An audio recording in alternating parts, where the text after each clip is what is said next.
Muito bom dia, a graça e a paz. Estamos aqui mais uma vez nesse domingo abençoado na EBD na sua casa. Eu quero hoje compartilhar uma palavra com os irmãos que continua em Tiago, essa carta de Tiago, uma carta muito interessante. E como eu fiz uma pergunta aí para o pessoal da igreja, quero fazer essa pergunta para você. O que você faria se você encontrasse uma joia preciosa que viesse mudar completamente a sua vida? Você já parou para pensar que talvez você já tenha encontrado?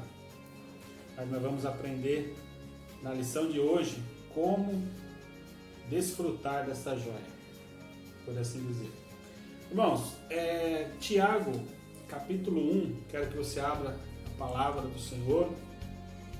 Creio que você já acordou seu filho, seu esposo, vai abrindo espaço aí, né? Vamos colocar a gente nessa sala.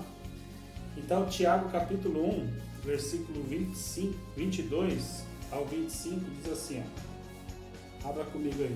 Tiago, capítulo 1, versículo 22, diz assim: E sede cumpridores da palavra, e não somente ouvinte, enganando-vos com falsos discursos. Porque se alguém é ouvinte da palavra e não cumpridor, é semelhante ao homem que contempla ao espelho o seu rosto natural. Porque se contempla a si mesmo, então vai-se e logo se esquece de como era.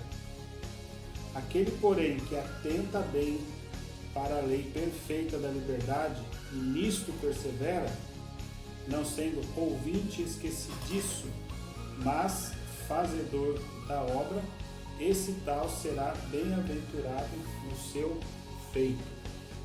Amém? Então, essa palavra de Tiago, nós vamos meditar nesta manhã de domingo. Então, eu quero fazer mais uma pergunta para você. O que é ser cristão? Se a pessoa perguntar para você, o que é ser cristão? Em poucas palavras, o que você diria? Que ser cristão é a pessoa que se parece com Cristo, né? Tenta ter as características de Cristo. Então, isso se define como cristão. É se parecer, ter as mesmas características, os mesmos jeitos, né? Aquilo que o Mestre nos ensinou. Então, isso é ser cristão. Então, muitas pessoas nós vimos, né, que ela faz de tudo para se parecer com o seu ídolo. Não é assim? Se nós formos ver, por exemplo, na música, eu me lembro quando eu era adolescente, não faz muito tempo não, faz pouco tempo atrás. Os irmãos também talvez vão se lembrar, né? Eu não morava na cidade que eu morava, eu acredito que aqui também teve isso, né? Os irmãos até viram pela TV. Tinha o ídolo da música pop, né? Michael Jackson. Quem já ouviu falar de Michael Jackson? Agora eu faço a pergunta para você: quem já fez um Moonwalker? Aquela andadinha para trás. Então tinha um concurso de Michael Jackson, uma pessoa que se parecia mais com ele, né? Então eu lembro que na escola tinha um grupo que ia ter apresentação na escola. Aí tinha lá a galera que se parecia com o Michael Jackson, né? Então o cara fazia danças, ensaiava, né? Colocava luvinha, roupinha, chapéu, e, né? E dançava no Michael Jackson. Por quê? Ele queria se parecer com o seu ídolo da música. No esporte também, né? A pessoa que gosta de jogar futebol, você quer bater uma falta igual o Cristiano Ronaldo, né? Então você fica lá treinando, chutando a bola, né? Tentando colocar sempre no mesmo lugar. Ou você tenta se parecer com o Neymar, né? Aí com o Neymar é fácil, né? É só você cair no chão lá, você já tá se parecendo com o Neymar. Mas enfim, o que eu quero dizer com isso? Para você se parecer com alguém, você tem que praticar, não é isso? Você tem que treinar, você tem que praticar, repetir várias coisas, né? Uma repetição para que você venha alcançar uma perfeição naquilo que você quer. Então, para nós nos parecermos com Cristo, nós temos que praticar. e praticar o quê? Essa é a questão. Para nós parecermos com Cristo, nós temos que praticar a palavra de Deus. Não é assim? Porque a palavra, ela que nos ensina, né? Ela que nos orienta. Então a palavra de Deus tem todas as orientações referente a Cristo. Então, para nós nos parecermos com Cristo, nós temos que ouvir a palavra e praticar a palavra. Amém? Então, antes de mais nada, para nós praticarmos a palavra, nós temos que entender a palavra, o porquê, o que é a palavra, a importância da palavra, não é verdade? E antes de tudo, acima de tudo, nós temos que crer também que a Bíblia, né, é a palavra de Deus. Então, lá em 2 Timóteo, nós vamos ver a importância da Bíblia. Qual é a importância da Bíblia? Em 2 Timóteo, capítulo 3, versículo 16 e 17, diz assim, ó: toda a Escritura é divinamente inspirada e proveitosa para ensinar, para redarguir, para corrigir, para instruir em justiça. 17. Para que o homem de Deus seja perfeito e perfeitamente instruído para toda boa obra. Então essa é a importância da Bíblia. Ela serve para nos ensinar, para nos corrigir, né? Então ela é nosso guia prático para como nos tornar parecidos com Cristo. Amém? E tem um outro texto que está lá em Romanos 15, versículo 4, se você puder abrir, ou então você anota, diz assim, ó: porque tudo o que dantes foi escrito para nosso ensino, foi escrito para que pela paciência e consolação das Escrituras tenhamos esperança. Então a Bíblia, ao mesmo tempo que ela nos ensina, nos corrige, né, ela também nos traz esperança. Então, a palavra do Senhor, a importância dela para nós é essa. Ela é o manual do cristão, né? Daquele que se importa, daquele que tem o desejo de se parecer com Cristo, de se tornar um cristão. Então ela também tem a função de nos trazer esperança.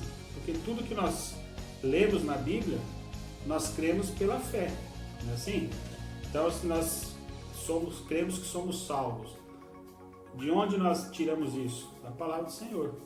Então ela nos dá a esperança de que nós seremos salvos pelo aquilo que nós temos ouvido a respeito de Jesus, não é verdade? Então ela nos traz esperança. Agora, qual a importância de ser praticante da palavra de Deus? Não somente um ouvinte. O que seria um ouvinte? O ouvinte é a pessoa que ouve a palavra, mas não coloca em prática. Então não adianta muita coisa. Ou seja, não adianta nada, não é verdade? Por exemplo, você ir num culto, ouvir uma palavra, né, uma ministração, e depois na semana você esquece de tudo, né? Ou seja, você não praticou. Mesma coisa, você vai numa aula, né? Você quer se tornar um músico, um dançarino, por exemplo, a pessoa te ensina lá uma lição, se na semana você não praticar, como você vai se tornar, né? Como você vai se aperfeiçoar naquilo que você quer desenvolver. Então, você já ouviu falar do efeito espelho? Efeito espelho? O que seria o efeito espelho? É o que nós lemos lá em Tiago.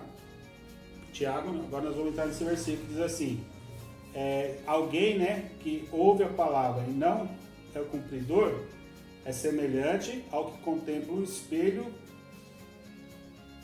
e depois, passar do tempo, ele se esquece do que ele viu. Quando você olha no espelho, o que você vê? Você, irmão, né? Ô louco, se você estiver vendo alguma coisa diferente no espelho, corre, irmão. Quando você olha no espelho, você tem que ver você, não é assim? Você se ver no espelho, a sua imagem. E o que isso significa? Que o espelho está revelando quem você é. Não é verdade? Imagina assim, se nós, eu estava meditando nisso, se nós não tivéssemos nenhuma forma de reflexo de nada, foto, espelho, água, né? Nada.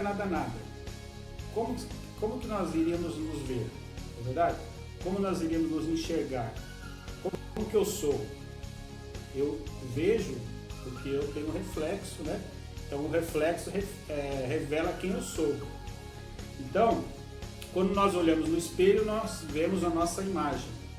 Só que a Bíblia está dizendo que quando nós saímos da frente do espelho, logo nós nos esquecemos quem nós somos. Para ilustrar essa historinha, essa passagem, tem uma história de um rapaz que ele amanheceu no dia do seu casamento, né? Tá planejado o casamento dele, ele acordou de manhã, tá, hoje é meu casamento, tal.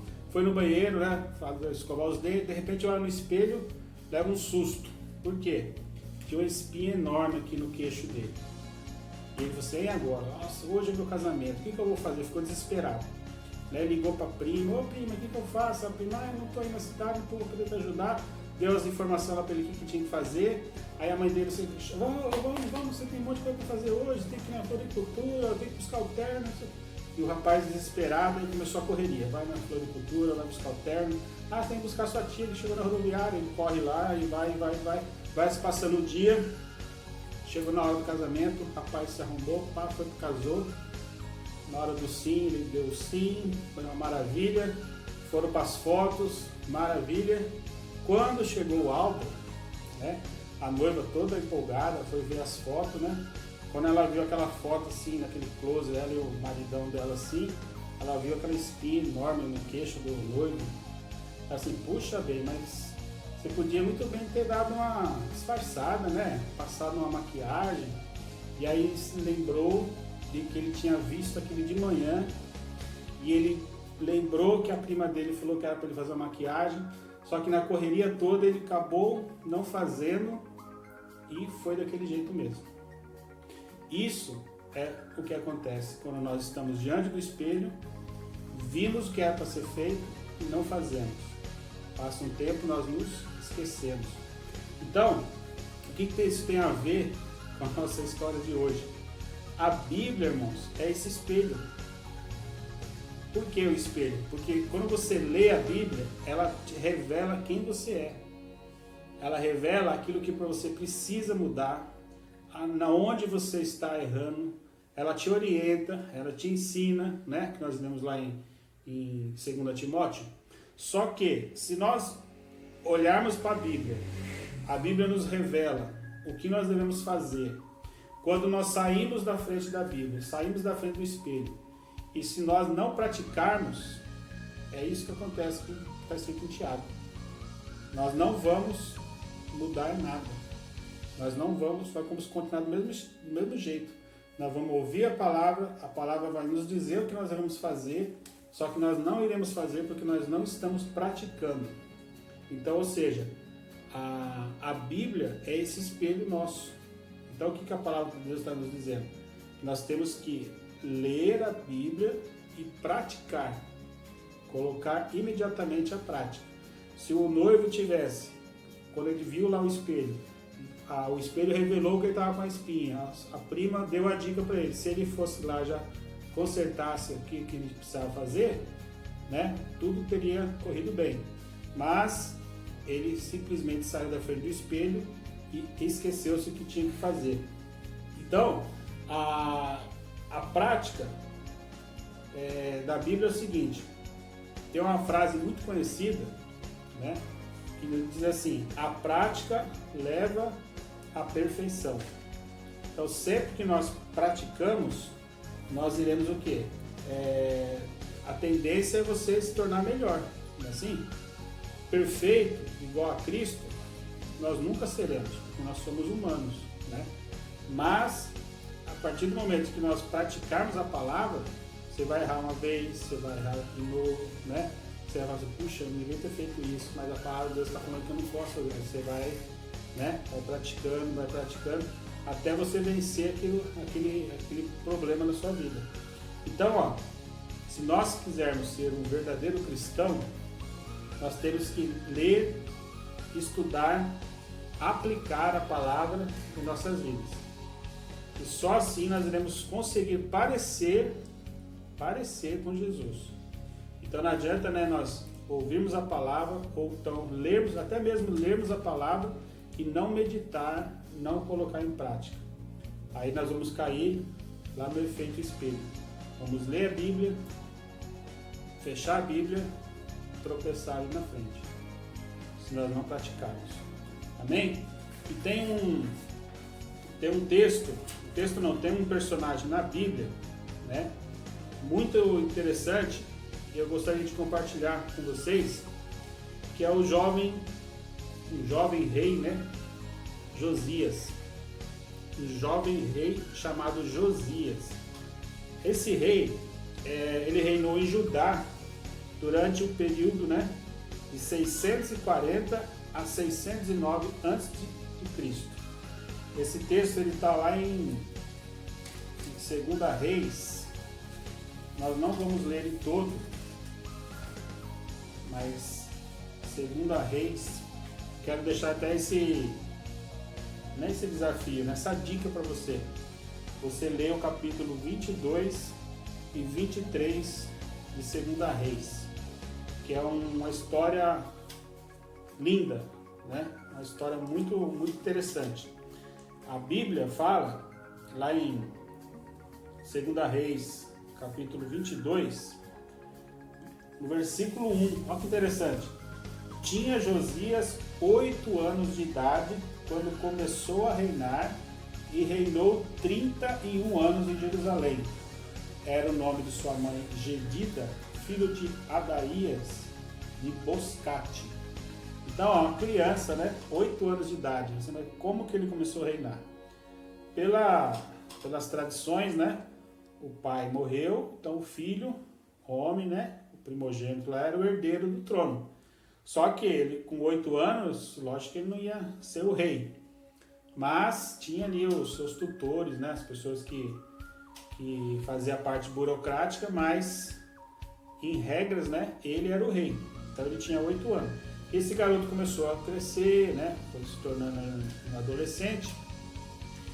E ele tinha no seu coração, já era natural dele, uma pessoa temente a Deus, um adolescente temente a Deus, que gostava, né, das coisas certas, das coisas de Deus. Então ele tinha no coração dele que ele tinha que adorar a Deus, né? Então ele era meio que contra as idolatrias, né? E o povo de Deus estava passando por um momento difícil, por quê?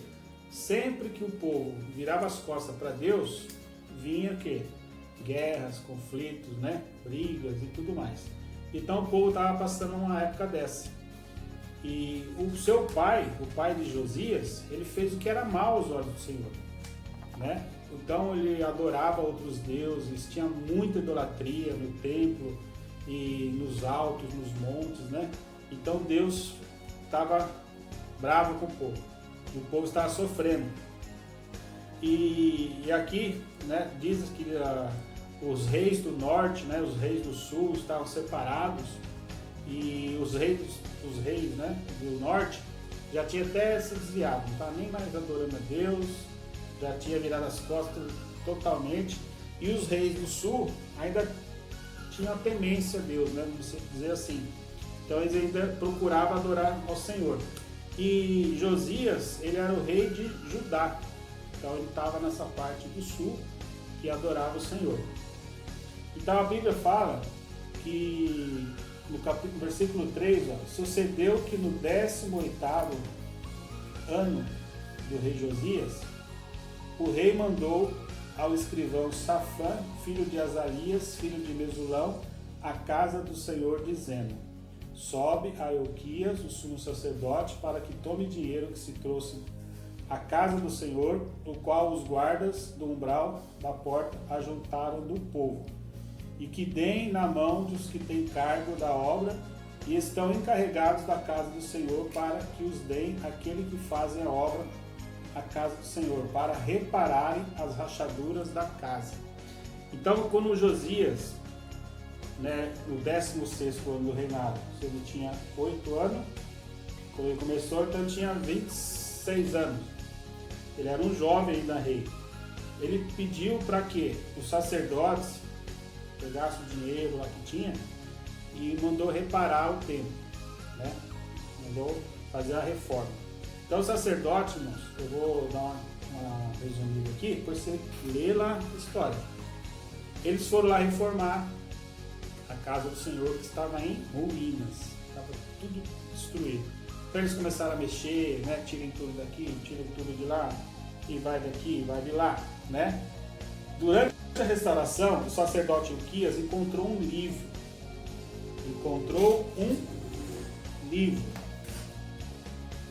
Foi lido para o rei Josias, e ao ouvir a lei de Deus, Josias, ele rasgou as suas vestes em expressão de tristeza, de vergonha, de arrependimento. Por quê?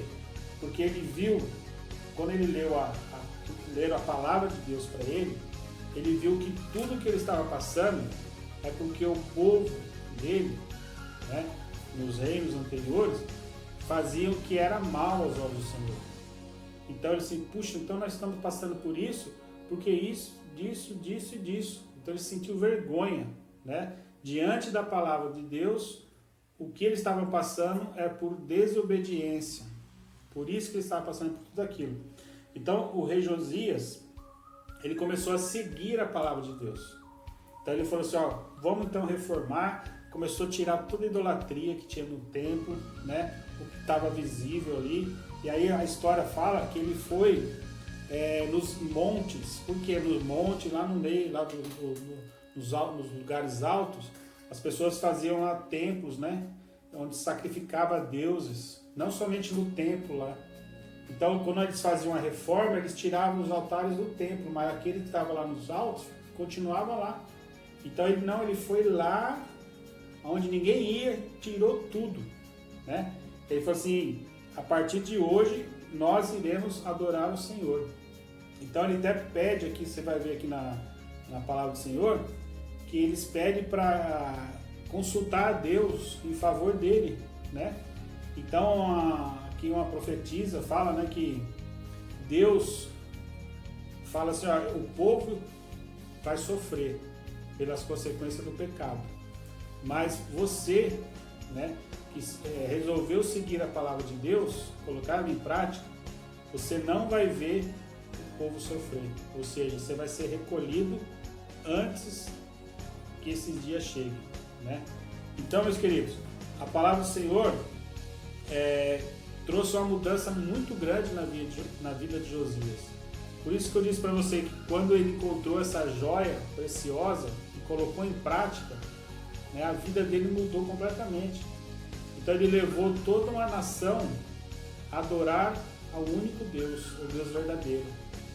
Embora, né, ele não era ele colocou ali, derrubou os altares, né? Porque Deus falou que o povo não era para misturar, não era para adorar outros deuses. Só que as gerações que vinham, aprendendo com os outros reis, colocavam aquilo em prática.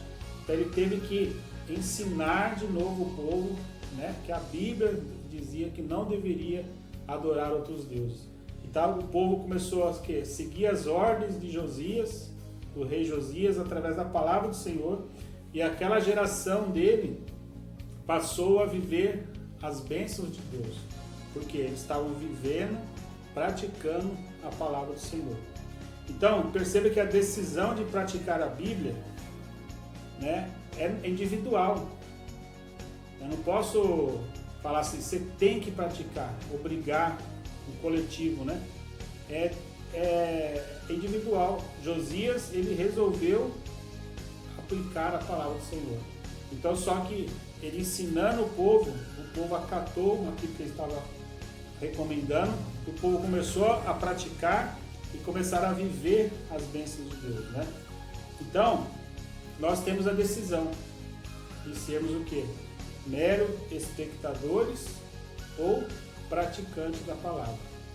Então, nós temos a nossa escolha. Nós estamos aqui hoje falando, né, da importância da Bíblia, né? O que a Bíblia o que ela nos mostra, ela nos revela quem somos, nos ensina a praticar, Ela está dizendo, se nós vivermos a prática da palavra de Deus, nós seremos abençoados. Então, cabe a nós fazer essa escolha. Queremos o quê? Somente ouvir ou ouvir e praticar, né?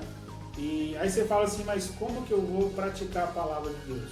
O que é praticar a palavra de Deus? É você meditar na palavra. Quando você for ler a Bíblia, você não simplesmente lê e... mas não estou entendendo. Então, por isso que fala que você tem que meditar. O que é meditar? Vou dar um exemplo para você. Se você pegar lá em Salmos, um salmo bem conhecido, quer ver? Vou ensinar você a meditar na palavra do Senhor. O que está dizendo? Aqui, ó. Salmo, capítulo 1, versículo 1. Está dizendo assim, ó. Bem-aventurado, ou seja, feliz, o homem que não anda segundo o conselho dos ímpios, nem se detém no caminho dos pecadores, nem se assenta na roda dos escarnecedores.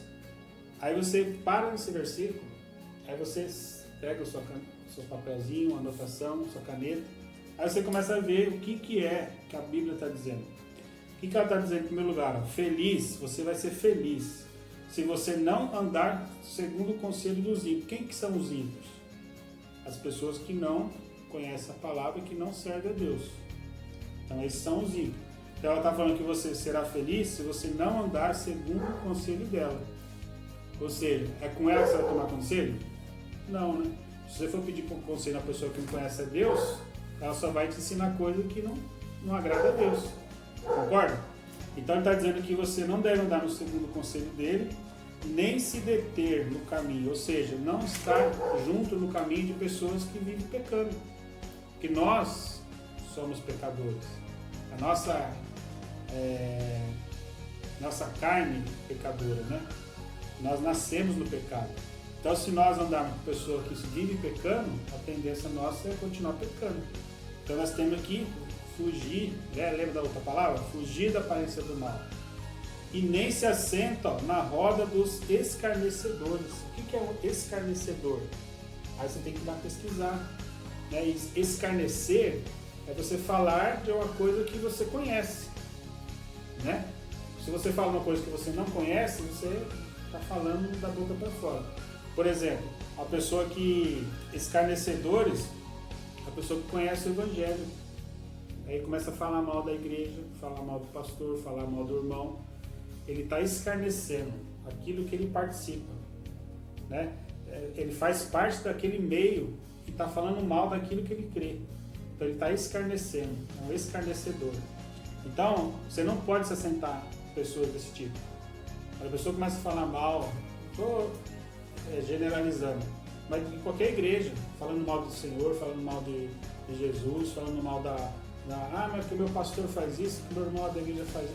Ele está escarnecendo. Então você não tem nem que se assentar, fugir disso.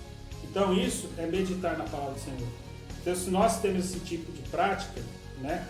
Então a palavra do Senhor está nos dizendo que nós não devemos andar nem se assentar com pessoas que não estão agradando a Deus. O que é praticar? Você está evitando, né? Um dia você sentou, no outro dia você sentou, no outro dia não sentei, não sento, né? Vou mudando. Então não tem que ter amigo no mundo? Tem que ter amigo. Você pode ter pessoas amigas no mundo, mas você tem que influenciar. Né? Com a sua atitude, com a sua mudança de vida, você vai influenciar essas pessoas. Não elas influenciar você a fazer o erro, né? Continuar no pecado. Irmãos, então essa é a palavra que eu compartilho com os irmãos nesse dia de hoje. Devemos praticar a palavra do Senhor, não sermos somente ouvintes, né? Porque às vezes nós somos até bom ouvintes, né? Isso não agrada a Deus. O meu servo ele vai na igreja, nós da Bíblia, nós da palavra, ele não dá um pio, fica quietinho, ouvindo a palavra. Nossa, é um ótimo ouvinte. Mas se nós não praticarmos, não vai mudar nada. Isso não vai agradar a Deus. É melhor nós ouvirmos e praticarmos. Isso vai fazer nós nos tornarmos parecidos com Jesus né? Sermos cristãos verdadeiros, e quando nós colocamos nossa vida, a palavra do Senhor em prática, nós temos o quê? Argumentos, né, para falar de Jesus para outras pessoas. Amém, meu irmão? Então eu quero orar com você, né, nesse dia, para que o Senhor venha nos abençoar, para que o Senhor venha nos ensinar a vivermos a palavra dele. Amém? Vamos orar? Senhor, meu Deus, eu quero te agradecer por esse momento que nós estivemos juntos aqui na tua presença, ouvindo a sua palavra, Senhor. E eu quero, no nome de Jesus, pedir ao Senhor que, mediante essa palavra que foi ministrada, nós possamos nos tornarmos praticantes da sua palavra, Senhor. Se até agora nós temos sido bons ouvintes, ó Pai, nós queremos ser muito melhores praticantes da sua palavra. Que quando nós lermos a palavra do Senhor, quando nós ouvirmos a sua palavra, nós venhamos ter esse compromisso conosco, meu Pai, de colocar em prática aquilo que nós temos ouvido, para que isso venha gerar em nós mudança, para que venha gerar em nós frutos, ó Pai. É o que eu te peço no nome de Jesus. Dá-nos um dia abençoado, abençoa a vida de cada um dos meus irmãos que estão compartilhando desse estudo, Pai. Eu te agradeço no nome santo de Jesus. Amém. Amém? Deus abençoe, que você tenha um ótimo domingo, uma excelente semana.